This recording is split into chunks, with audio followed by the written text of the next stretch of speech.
Vamos em frente agora falar de reforma da Previdência. Ai, Marcão, de novo. Ainda não há acordo entre governo e oposição para antecipar a votação do relatório sobre a reforma da Previdência na Câmara. E na semana que vem o presidente Jair Bolsonaro vai retomar as reuniões com líderes de partidos em busca de apoio para a proposta.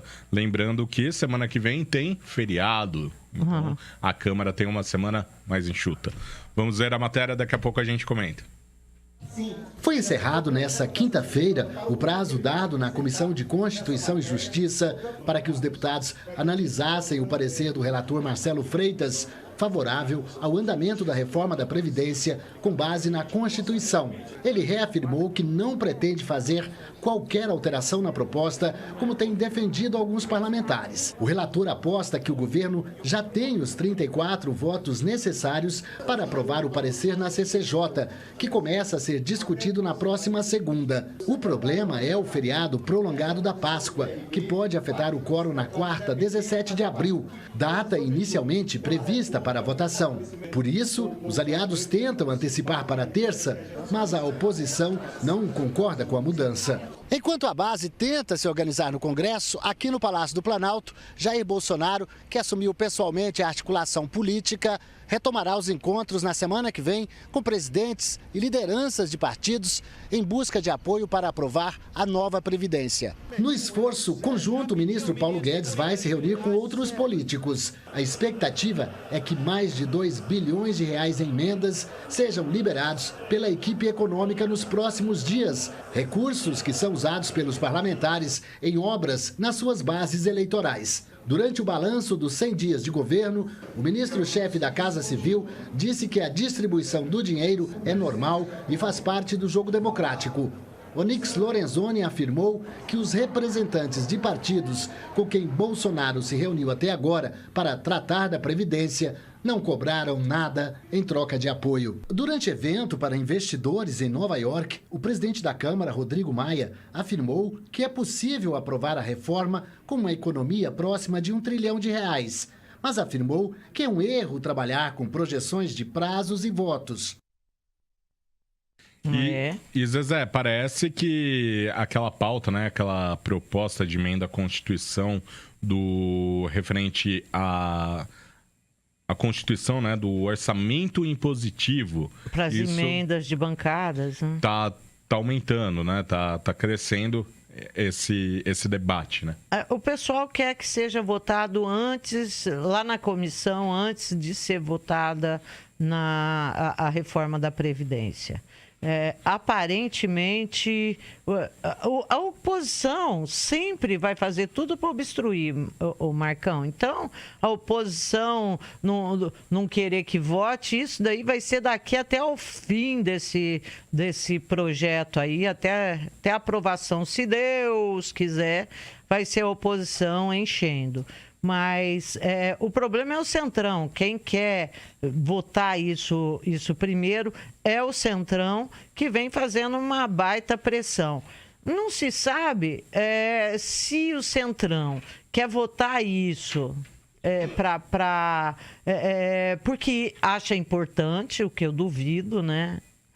Ou se ele quer votar isso na frente da reforma da Previdência para mais uma vez impor uma derrota para o governo. Porque o Centrão, gente, é o seguinte, você imagina, eu já falei para vocês, eu já dei uma amostra de quem é Centrão. Paulinho da Força, Centrão Mor. Valdemar Costa Neto, Nossa. Centrão Mor. Então, você imagina que esses caras vão votar um projeto assim, sem fazer nenhum tipo de pressão, sem não estando levando nada? Para eles é um sacrifício muito grande. Então, antes de votar, como eles não estão levando nada, eles vão ter que fazer o governo se curvar. Só que o que eles não percebem é que grande parte da população, e eu digo porque é isso que eu venho percebendo, eu faço programas aqui, então eu consigo fazer uma leitura. Grande parte da população, quando ele faz o governo se curvar, ele está fazendo a população se curvar. É assim que essa população está entendendo hoje os recados do Paulinho da Força, do Valdemar Costa Neto e Companhia Limitada. Então, eu tenho a esperança de que esses partidos, num momento bem logo, vão ser enterrados. E essas figuras políticas aí que já submeteram a população brasileira a tanto, sabe? A tanto. E, Zezé, um levantamento, né, feito pela Firjan, que é a Federação das Indústrias do Rio de Janeiro, aponta que em 14 estados brasileiros, os aposentados recebem um salário maior do que a média que é paga a servidores da ativa, né? E apenas 4 estados, Amapá, Roraima, Rondônia e Tocantins, não enfrentam dificuldades para pagar a aposentadoria. Aí uma outra questão também, né, que está em relação às aposentadorias estaduais, né, que também está em pauta, e muitos deputados federais querem empurrar isso para as assembleias legislativas para dividir aí o ônus, né, de uma reforma da Previdência com os deputados estaduais. E governadores, porque eles dizem o seguinte, esses governadores são tudo uns espertalhões. Nem de longe a reforma da Previdência é um assunto popular. Ele só é um assunto que quem tem consciência, quem percebe a gravidade da situação que a gente vive, acha que não pode protelar, se pudesse já teria aprovado ontem, para diminuir os riscos a que estamos expostos, né? Então,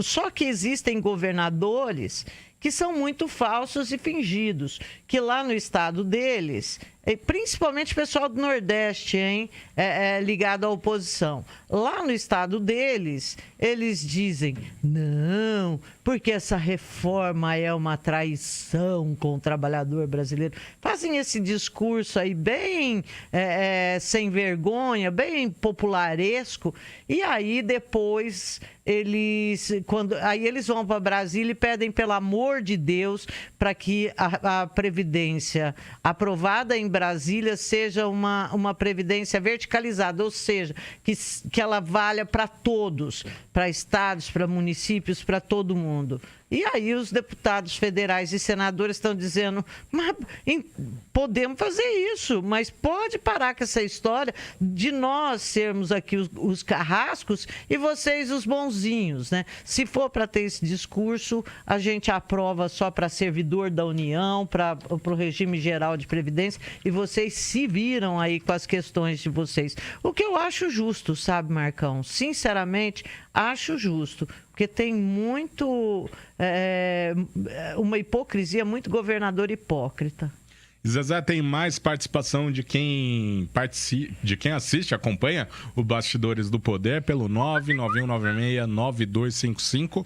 O Guilherme, ele fala que os juízes acham que são deuses para colocarem essas punições a uma pessoa do bem. Enquanto isso, políticos roubam milhões e matam indiretamente várias pessoas com isso e não são presos, muito menos têm processos tão severos.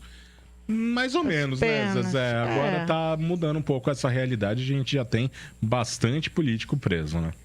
Eu acho que sim, e eu acho que a gente vive novos tempos que estão ainda melhorando mais. Hoje eu vi o Temer falando que o Ministério Público quer transformar a amizade em crime. Oh, Deus meu!